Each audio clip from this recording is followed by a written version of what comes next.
Hello, folks. Welcome to yet another episode of the Disruption Talks, where we invite top experts to discuss digital acceleration, winning strategies, innovation, and scaling products. My name is Barbara. I am a commercial lead here at Netguru, and it is my great pleasure to host the head of technology at Metawaste, Bernard Moret. Hello, Hello, Bernard. Hello, how are you today? I'm fine and you?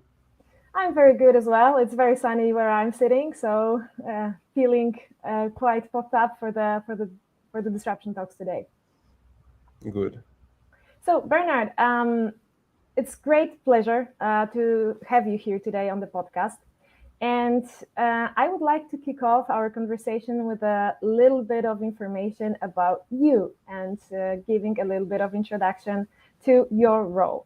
So could you tell me and all the audience a little bit more about your current role, a little bit more about what Metawaste does? I think it will set up us for a very nice introduction. Sure, with pleasure. So I'm head of technology at Metawaste. Metawaste is a waste management company. The idea is that we position ourselves as intermediates between waste producers and waste operators. So we basically take national contracts that we can handle, and we can then handle them for the clients for the whole perimeter of a country, for instance. So we get a client and we take care of all what is related to waste management, and we just find for each needs of the client the partner that can do the job and then operate the thing. It goes from transporting the waste to treating it and to selling back the materials that comes from sorting the waste. And in that way, we get a full visualization of what happens. We can solve problems for the clients or for the operators and do some reporting at the end, because obviously we get some valuable data that we can then give back to the clients or the operators. All right, all right. Sounds like a lot of work and a lot of magic in the middle as well. So thank you very much for sharing that. And what about your role as a head of technology? What do you do? How does your normal day look like? So the industry is pretty like not so advanced in terms of technology and digitalization. So my role was at first mainly to understand what are the main aspects where technology and digitalization can help. Mhm. And then when we kind of understood how it was going, it was to basically produce a tool that can help the communication and the management of all the operations um, of for the clients and for the operators. And so that was my first goal. And when I understood how to do it, and we did a first MVP, we went from that to understanding what we can do more.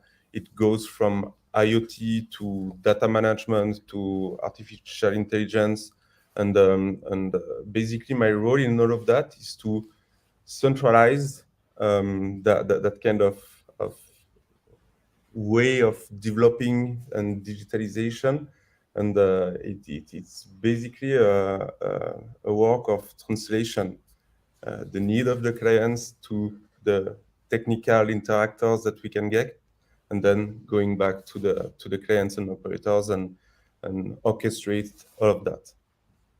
All right, I have to say, Bernard, that the smile on your face when you're describing the role shows a lot about how passionate you are about what you do, which is great, which is really amazing. And I'm really wondering, what was your path to get there? What was your first job? Was that already related to what you do right now, or completely not? Can you walk us through that as well? Yeah, and it was pretty not messy, but I went a bit around. So I have an engineering background, and during my studies, I went from doing websites, as a student job, to then start a company of website development, where we went from websites to really like tools that we could offer to some clients in the sport industry, in the restaurant industry. And in parallel, so I went through my studies in engineering. I did a PhD in molecular biology.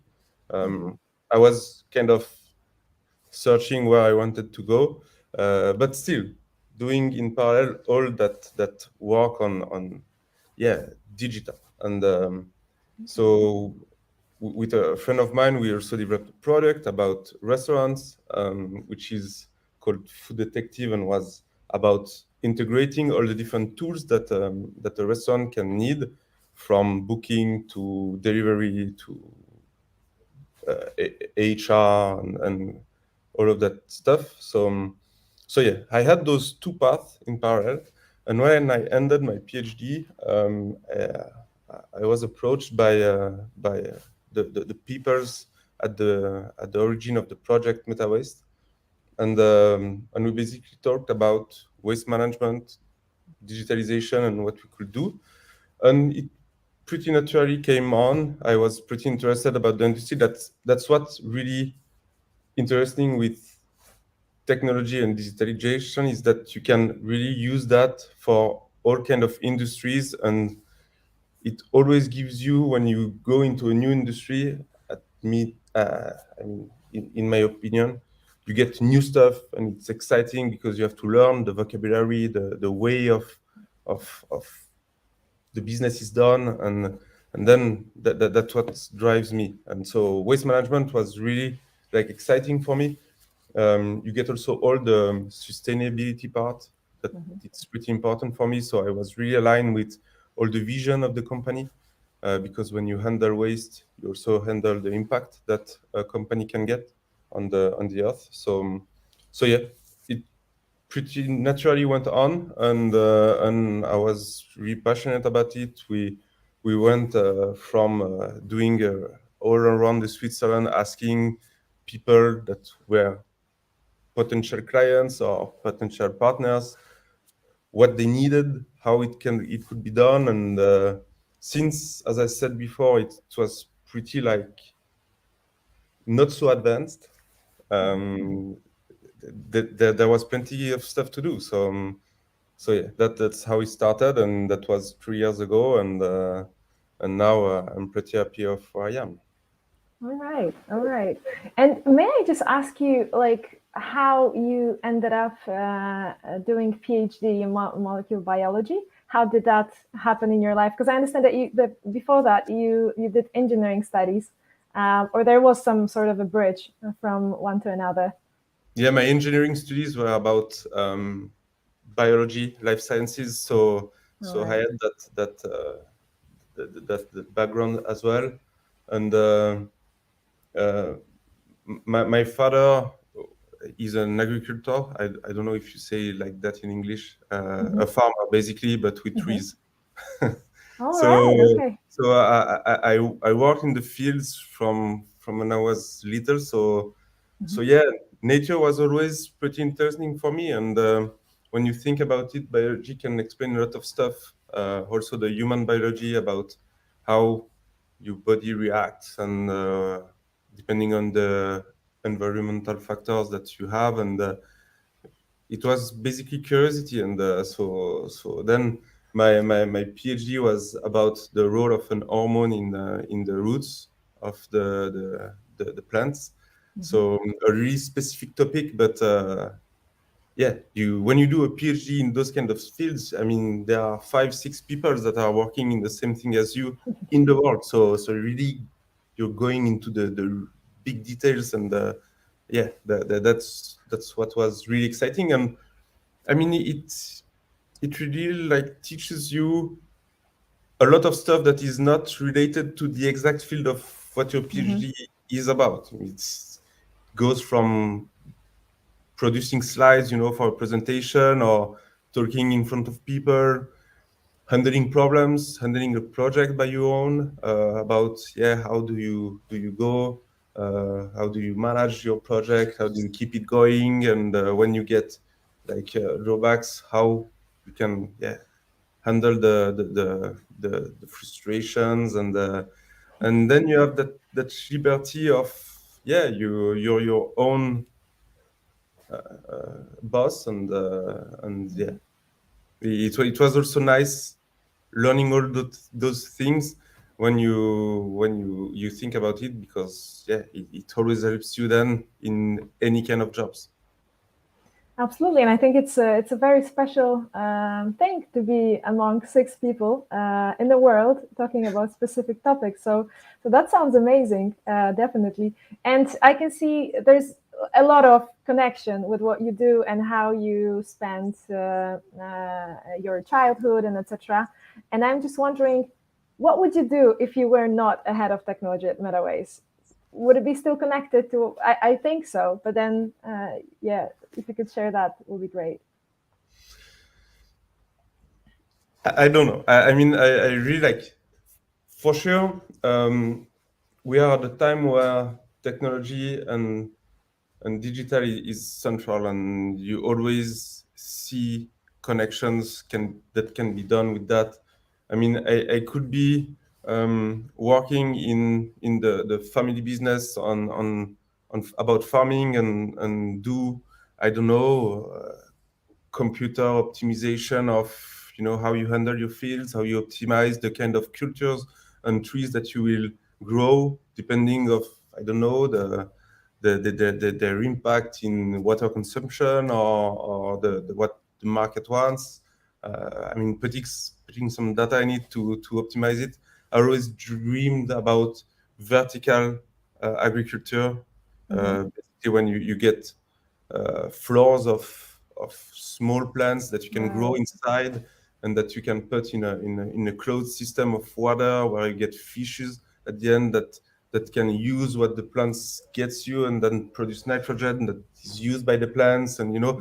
those kind of really circular and closed system that can allow you to produce food with the minimal impact at the end. I could be, I don't know, working in the pizzeria because I love pizzas, and finding some stuff that can help me do marketing on the internet, and link my cash machine with my inventory, so I can know where I need to buy some stuff more, and all Hmm. about optimization, and trying to be helped by computer, basically, to do some things that can be done by computers, and that you then don't need to do by yourself. So really, anything. I mean, I'm always curious and wanting to do stuff, but Hmm. yeah. Absolutely, and I hear a lot about efficiency and a lot about optimization that and finding some circular ways of co-living in a system. So that sounds absolutely amazing. And when you're looking at 2022 and Q1 as well, what are the things that you are most proud of? You mean professionally in Metawaste?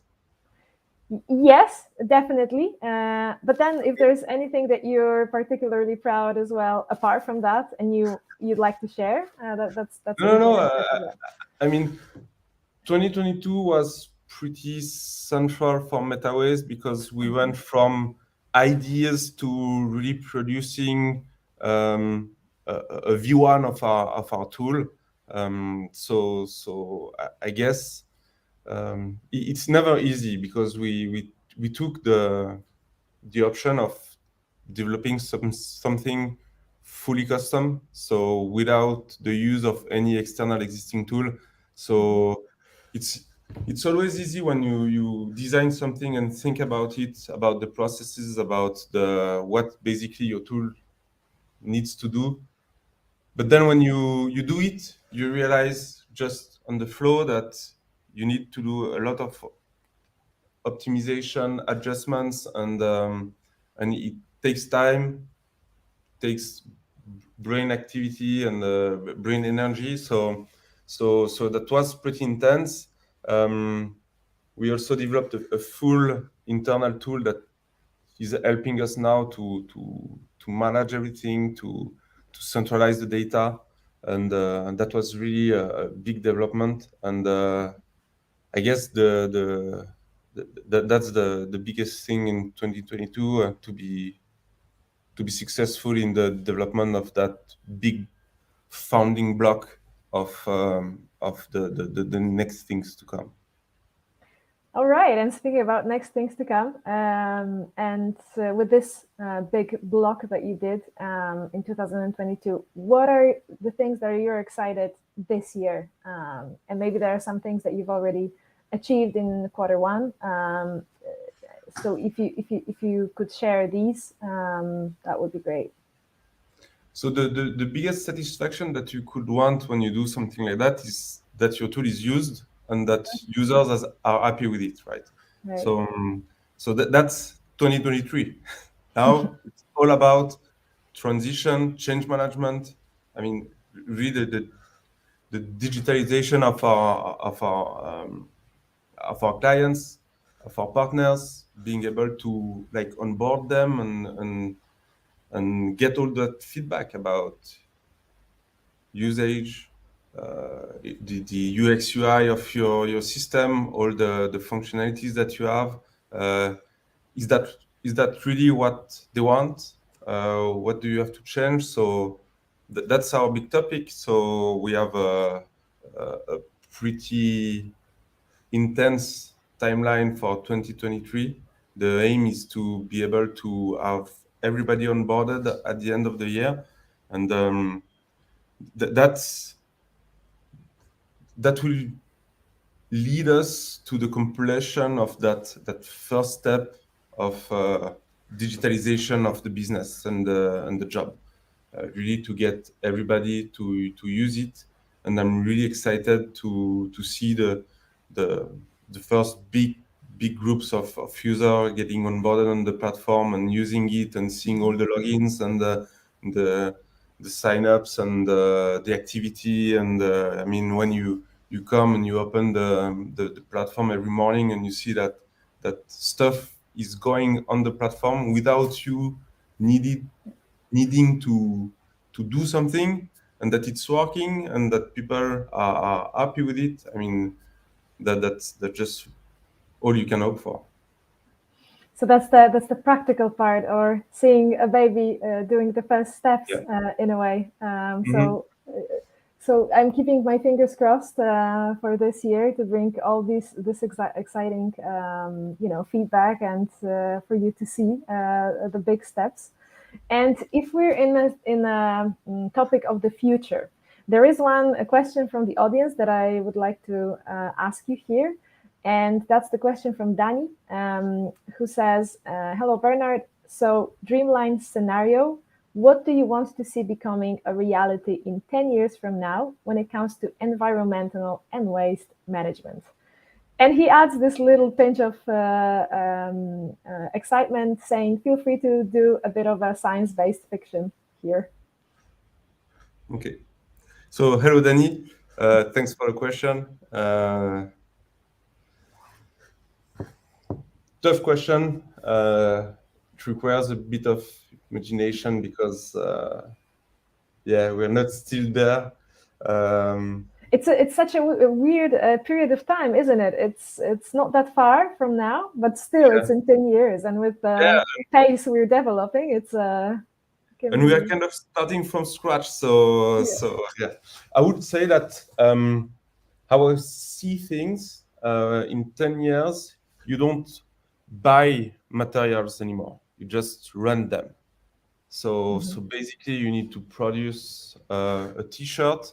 You will just rent the textiles that you need and produce your T-shirt and then sell it. And then it's basically recycled and comes back, and you get basically just you just pay for the missing part of the. I mean, maybe you get 95% back. You just pay for the 5%, but then all the rest is recycled, and that can be true with all kinds of materials: plastics, metals, cardboard. You can really do that with all of those different materials, and I think that's the end game. I mean, you have to, when you produce something, you have to think about how it can be recycled at the end. I mean, that's eco-conception. And then when you're done with that, you think about where you can then throw it. You don't really throw it, then you just transfer it to the next step. And then in the next step, it's treated in a way that it can be reused, and you get really that circular economy at its finest, because it's then perfectly done. And so yeah, so in that way you can, the end game being to reduce your impact, because you don't need to then create new materials. You will still need to create some, but not as we do now. And yeah, and I'm sure it can be done in a way that it's not more expensive than how it's done today, because you can, philosophically, you can only get, we talk about efficiency and optimization before. And when it's efficient and when it's optimized, then it can be just cheaper. But we need a bit of technology to be able to do that. It's not ready now. We need to optimize the transport. We need to optimize the way material can be treated, the energy it consumes when it is treated, and then to make the contacts between the different actors more easy, more local, so it can be really like used in a circular way. Right, right. Well, that's a very good future to look ahead to. I think it would be absolutely amazing to live in such a circular cycle, and using things that are not necessarily each time newly produced, but reused. It's really, it sounds amazing.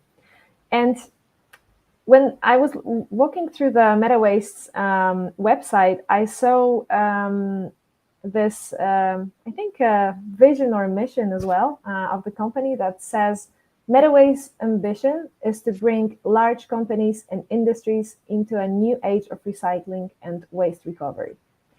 And I think we know a little bit what could be the end goal after the previous question. But if you could tell us what the waste management really is and why it is important. Yeah. So it's a nice transition, because that's the end goal, of course, of Metawaste. I guess that kind of philosophy. But right now, what we are doing is that we are really like, as a central actor, we like to call us a trustable intermediate, if you would really like translate it from the French, which means that we just position ourselves wanting to help the client to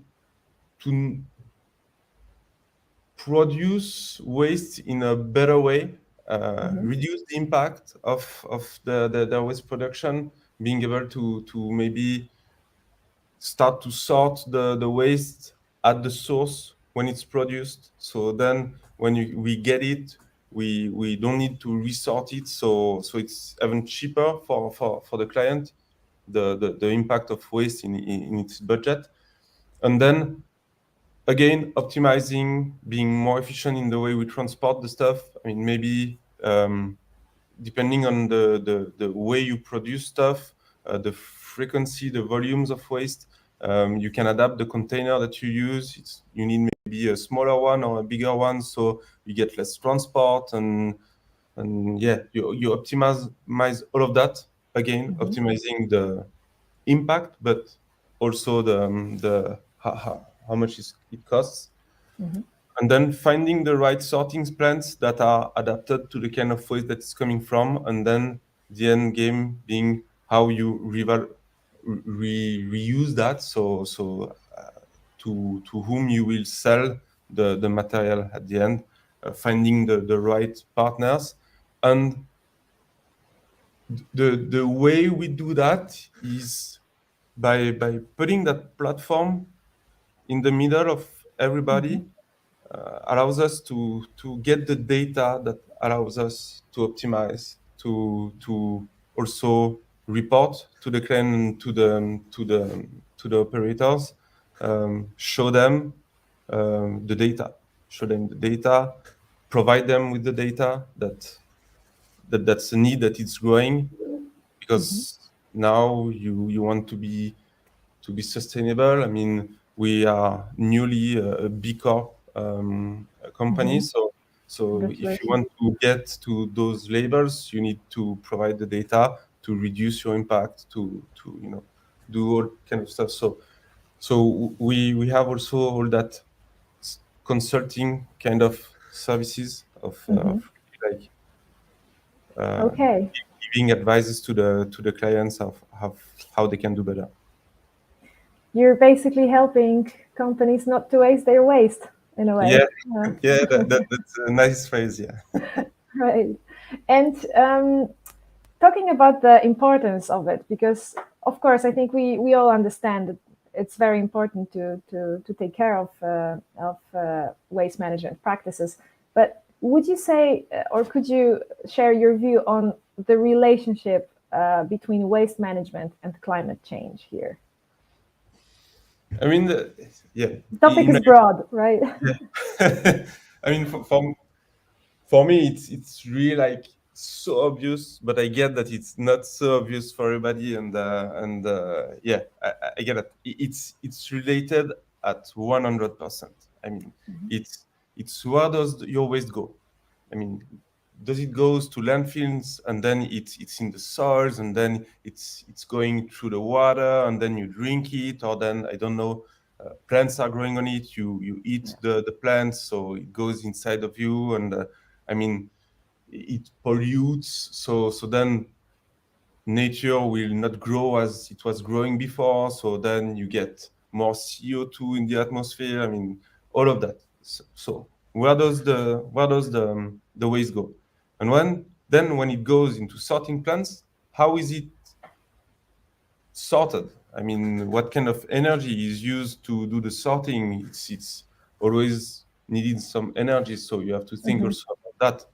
And then, can you use it again or not? I mean, that's if you produce a lot of material that is not sortable because of technology, because it's not cost efficient yet, or things like that, you have to think before that how you will design your products, so you use maybe different materials that can be recycled. So that's the finality of everything that is consumable in the large idea of it.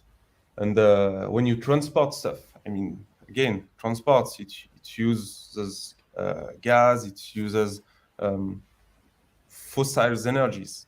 Not we have the first trucks that are coming now that are electrics, but I mean, then there is also the question of which electricity is used, because it's again fossil. It's come from fossil energy. I mean, then there is no point of doing it. But yet, if you can optimize your transport, I mean, when you optimize the route of going through different clients and then going to the sorting side, it's not going like a star-shaped route that is not efficient. Then if you think on transport, it's all related. So the main idea is the less waste you produce, the less is your impact. But again, if you use a material that is fully sortable and fully recyclable, and then it's done maybe even on site and it's not using too much energy, then you have done already a big job. And technically, it should be very efficient cost-wise as well, especially the example that you gave with the route optimization, right? Yeah. Okay. And what is the role of technology in waste management? I think we discussed it a little bit about efficiency, about optimization, but would you add anything here? Yeah, I mean, it's all about data, right? You need to be able to capture the data and then to use the data into different ways. Like, it can be just for the purpose of reporting. That's a thing. But then you get all CO2 emission calculations, AI-based optimization. I mean, for instance, in our tool, we get data about the containers, the volume of waste produced, the frequency of collection of those containers. You can then imagine that you could have some AI that helps you to maybe change the container. It proposes you by itself. I mean, the platform is proposing you to do that, Right. to wait 2 days until the next collection of your container, because we know from the data then you will still produce that amount of waste that will be, and then your container will be 95% full in only 2 days. So don't do that now, just wait for 2 days. So then it's maybe less transports, because you really transport only containers that are fully full, basically. Yeah. Then it's about giving you back the information about, for big industries, for instance, when you can get the data about the volume of waste that is produced. If it varies, then you can understand if it's correlated with the production of your production chains that you have, and to know if basically your processes inside of the factory are working well or not. So, so yeah, I guess technology helps you to get that data and to use it, and then there is all the interactions, basically the UX that you can give to the different users, how it's easy to order some new collection of a container, or how it's easy for an operational truck to understand where he has to go, to basically show everybody that he has done his job correctly. If there is a problem, to report the problem, taking a photo and then sending it. I mean, it eases the life of all the different actors, just because you provide them with a nice interface. Right, right. And I think it builds a nice bridge to the question from the audience that we have here as well. And that's the question from Dani, who's asking, what should be done now, tech-wise, in the waste management industry to be absolutely future-proof in the upcoming 3 to 5 years? It's basically what we are doing now. It's to bring that technology in the operations, and that's really more change management than technology by itself. It's really like taking the processes, the how you do your job, to a new level, where you are then prepared to be helped by technology. It's really yeah, it's really that big thing of change management, of yeah, more planning, more yeah, rigor in how you do your job, so then it can be shifted to a kind of more digital world. And that's really what you need. And when you do any project of digitalization, you realize that you realize that it's all about processes. And if you don't have them, and you're just changing your strategy at each time you do an operation, it's not really working with digitalization. Absolutely, absolutely. I think putting the change into operational manner is a big challenge in general in every single change that you introduce. And there's another question which is, in my opinion, connected to that as well, and that's a question from Yannick.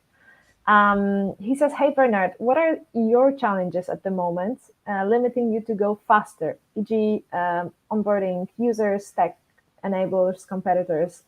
So, if you had a magic wand, what's the one thing you would do?" Yeah, tricky question. I would say, if I had a magic wand, I would um, I would find the perfect interface. Okay. It's really like about interface, about flow, about user flow. How do you get your users to basically be like you are when you are in the tool that you're using for 20 years. I'm thinking of Excel, for instance. I mean, even Right. if you don't use all the power of Excel, I mean, when you are used to use Excel, you can do magic things, and it's like so easy. And so going, I don't know if it's reading mind of users or anticipating each moves that they want to do. So you just do everything for them before they know they want to do that.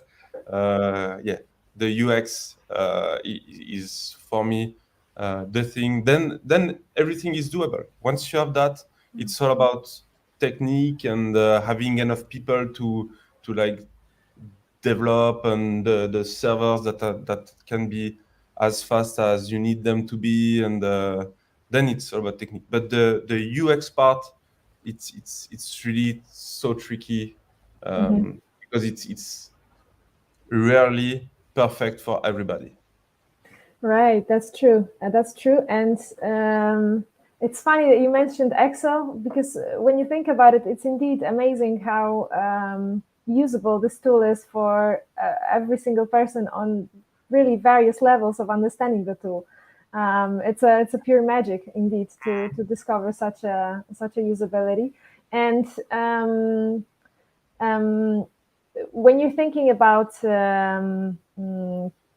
let's say creating this user interface that would be bulletproof for next couple of years, what kind of trends do you take into consideration? Trends related to obviously waste management that you are looking to see in upcoming years. Only about UX, you mean? Well, I mean, you can broaden the topic a little bit, but I think it will have a direct impact on the Yeah, end user usability and user face. Yeah. I guess I take ideas from every apps or every Mhm. website I use. Really, like when I see a new feature in an app, and I will really like. I don't do that on purpose. I mean, it's natural. I will Yeah. see the new feature. I will ask myself, is it really giving more value to the product? Is it Mhm. getting me more satisfaction? Did I understand the new feature? Is Mhm. it well introduced? And can I use that idea for my product at the end? Right. Uh, Right. Right. Right. should I yeah, take the idea and implement it for my product? It's really like it can be Spotify, it can be Mhm. an e-commerce website, it can be whatever. It can be an operating system of a device. I really like and analyze it every time, and I think really when it comes to digital, it can be often used for different business kinds. So yeah, you always need to keep your mind open to that. So I don't have any particular ones. Of course, you will look at the competition, or you will look at the the the businesses that are near from what you're doing. But yeah, it's not only that, for sure. Absolutely. And every single application that we use can be the source of ideas and source of amazing features. And each of the industries usually come with some sort of policies and regulations. So I'm curious, do you think waste management policies and regulations can be improved to ensure better, waste disposal? Yeah, that's for sure. One strategy to get people to give more attention to how they handle their waste, but that's we cannot rely on that as a private company. We cannot rely on that. We have to rely on what is the value that we can give to our clients to as an end product or as a as an end product, as an end result, is that they just want to handle their waste in a better way.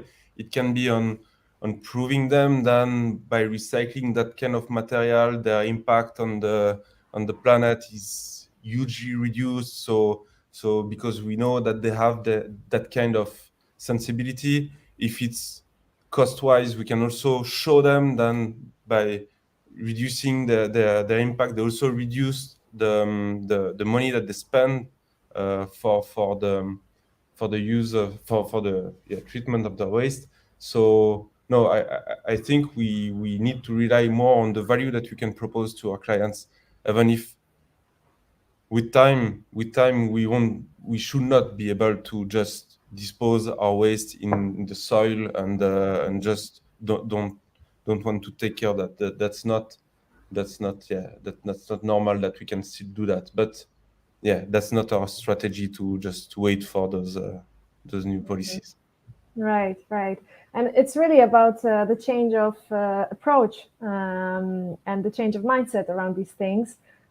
However, I think that regulations can help here because the regulations and policies can put some requirements on companies as well here, right? Yeah, for sure. Okay. And what would you say about different types of waste and how these can be classified? Because I'm curious to understand as well if you're taking deeper dive into that within your platform already, or if that's something that you provide or discuss with your with the potential companies that you work with. The nomenclature about waste is really like really specific. Okay. I don't have the numbers like in head, but it's like 300 different kind of waste that we have today in our platform. So it's not only like plastic, glass, cardboard, and etc. It's like then you reclassify the different waste types by their quality, basically to know then what you can do with it. I mean, is it fully mixed? So you will need to then sort it in a way, or is it pre-sorted? So it's glass, but different quality of glass. So then you can sort it in another way, or is it like pure? And then you don't need to sort it so much. So you already have a pretty granular classification of the waste, and that's good. And the thing is that with our platform, since we use the same vocabulary between the different actors in the chain, like the waste producer, the waste operator, or us, since we have the platform in between, we all use the exact same vocabulary, and you don't have any misoperations due to the fact that one will call something paper and the other will call it cardboard, and then it's a mix of the two, and so then you get misunderstandings because of that. So the advantage of having a nice interface again is that then you share the same vocabulary and you just cannot get something wrong. All right. Well, indeed, that sounds amazing. Because when I'm thinking even about the market, because also like let's say waste management in your house, that's also something that each of us have experience with. And when I'm thinking about even that, there are huge differences between cities in the way of calling it and in the way of collecting it. So indeed, that's I would say a segue to a more common approach towards these things, and that's the effect of scale as well, which I think is amazing. And that's to come back to your previous question. That's where policies and regulatory stuff can help us to then get a more homogenized way of separating the waste and to scale basically, and to even in Switzerland. I mean, it's a so small country and it's not the same in every part of Switzerland. So if you can then just homogenize all of that, it will for sure help everybody to know better how to handle the waste. Absolutely. And your platform is showing this around 300 types of Waste types. waste types, right? Yeah. And is there also this kind of a waste index or waste factor that is showing the companies which materials are better to recycle or reuse and which are not? And do you think that would dictate these companies' decisions on what products to choose, for example, for their packaging and etc.? Yeah, that's a good point. We could do that. We could do that, like trying to teach a bit the waste producers about what's good, what's less good. For now, we do that analogically. I mean, we produce some documents to which we call the sorting guide, basically, where we Okay. can explain to the waste producers and to all of their collaborators what has to be sorted, where it has to be sorted, what's the difference between that kind of waste and that other kind of waste, and then we could for sure go further and then also help them in their design and conception of products to be able to then have the less impact at the end of the chain. But yeah, for now we do that pretty analogically, just by giving them some consulting, some advices. But for sure that can be done on the platform as well. It's like step-by-step approach so that the producers, choose better materials for the Yeah, earth and probably more cost-effective, hopefully as well. sure, So, yeah. so that could be paired. And talking about this education, because you mentioned that this could be a part of educating the producers as well. There is a question from Dani, who is asking. Is there a book that you would like to recommend for people in the audience who want to learn more about the topic of environmental challenges in the 21st century? And how can our societies tackle them? I have one book. It's it's in French, I guess. I just want to find it if it's in English as well. Absolutely. Um, it's called Le Monde Sans Fin. So it's a comic book basically. Okay. World End. It I love the looks format. to me that it exists in English as well. World Without End. It's from an engineer. It's called Jankovici. He's basically the father of the CO2 tons unit, and he 2 or 3 days ago, 3 years ago, he did that comic book with a painter, Right. and it's all about what's wrong, why is it wrong, why is it so difficult to make it less wrong, and Okay. then he gives his idea of a solution at the end. I mean, if you know the guy, you know what's the solution, but I won't spoil you. I mean, that book is just amazing, and it's for everybody. I mean, it can be for children, it can be for people that don't know anything about sustainability, for waste. It's just about me, you, people on the earth, about how we use the resources and why what we are doing right now is not so right. Okay. And it's in a format of a comic book, right? Exactly. You mentioned. Okay, that's amazing. That sounds like a book for everybody, indeed. And what is it that we can do now? What can I just start doing tomorrow to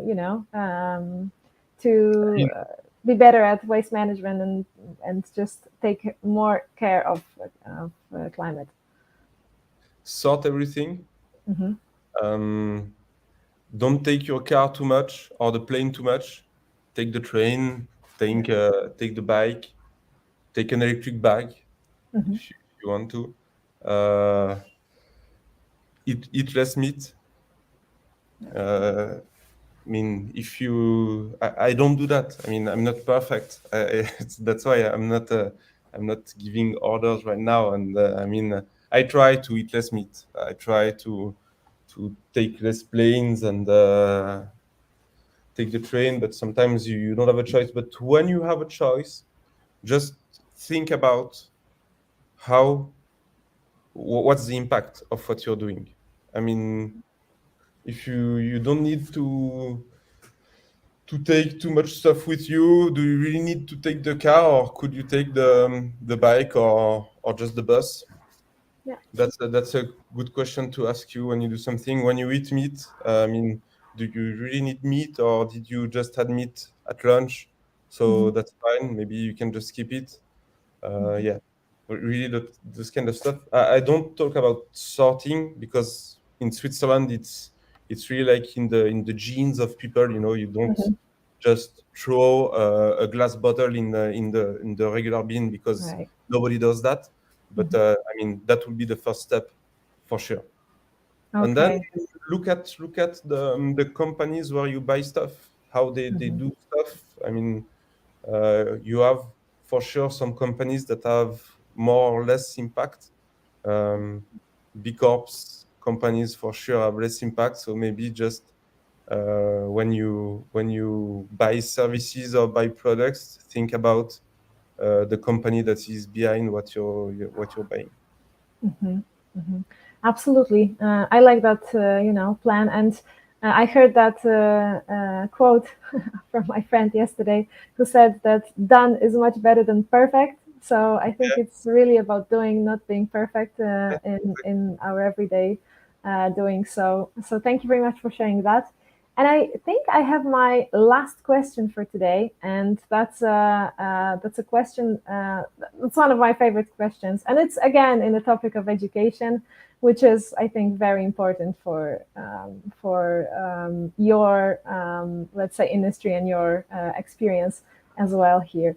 And so, if you could cast a spell that allowed you to provide education on a specific topic to all 12 years old now, what would it be, and what would you want them to learn?